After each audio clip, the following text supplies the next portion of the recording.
you are.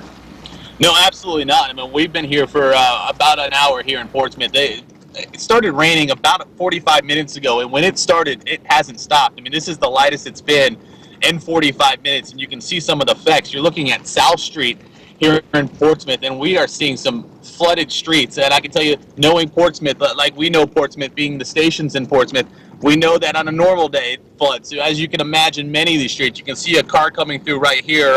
Not a good idea when you have such high water. I don't even think you can see the line in the middle of the road anymore. Here comes an SUV, another one who's going to try it.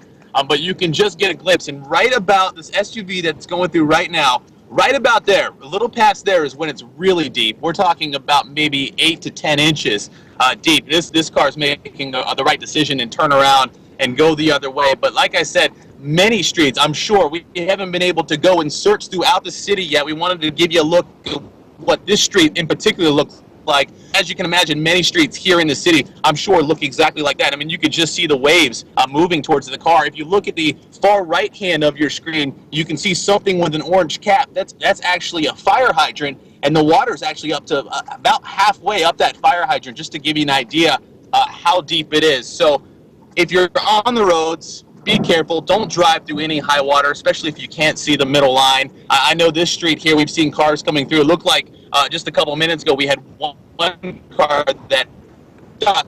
Somehow he put his engine and keep going, but it's just not a good idea. This water at times has been moving very fast. You never know how quickly the water is moving, so you just don't want to go through it. That's just a good idea to stay away from it. But this is what you're seeing right now as this storm continues to move through. A lot of flooded streets. Hopefully, guys, this will start going down, and then we can get things back to normal. Okay. All right, that's Jason Marks live via Skype in Portsmouth. You can see that water came up very, very quickly. Yeah.